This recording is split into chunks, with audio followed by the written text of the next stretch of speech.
When Lucy was making a phone call, she uprighted the hourglass on the table, but right then her phone lost signal completely. At first she thought the room just had bad reception, but no matter where she moved, she still couldn't get a signal, and the people around her didn't look familiar at all. Trying to figure out what was going on, she asked a nearby man who was reading. Well, what is going on? Why is everybody in costume? You're a funny girl.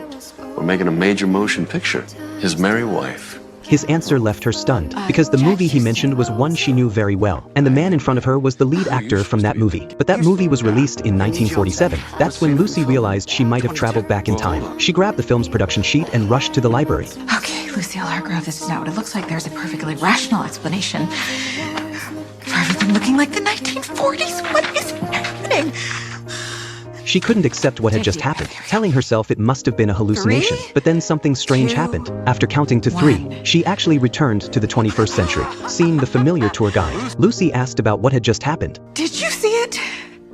Are they, still there? But the guide had no idea what she was talking about. Lucy walked out of the room to check, and everything looked modern again. Only then did she truly believe she had traveled back to 1947. Still curious, she went back to the room with the hourglass. She flipped it over again, then walked up, and just like she guessed, she was back in 1947. A producer came over and mistook her for an extra. Sandra, right? Candy cane girl? Not wanting to blow her cover, she played along and said she was. Soon she was taken to makeup and became part of the film shoot. Then Jack noticed Lucy. Hi there. Hi. I'm Jack Houston. You got a name? Sandra.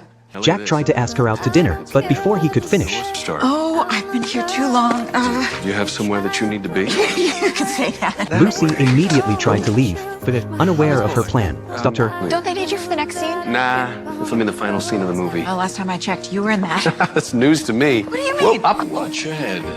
What do you mean? No, Charlie gives up a chance at his wings. He chases Rebecca out to the garden. They share a final goodbye, and she reunites with James. That's the end of the movie. No, that's not the script that I read. It's not? No, but what made you say that? Because I've been thinking of something along those lines, and nobody will go for it. I am Sandra.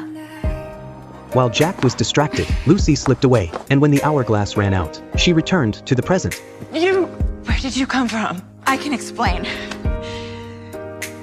No, I can't. You weren't there, and you were there. What are you wearing? Lucy explained everything to her friend, but before they could figure it all out, the tour guide reminded them the library was closing. Back home, Lucy kept thinking about it. She remembered Jack mentioning a plot point from the movie, but it didn't match the version that was actually released. After watching the movie again, she was sure Jack had said something wrong. Her curiosity grew, and she became desperate to uncover the truth.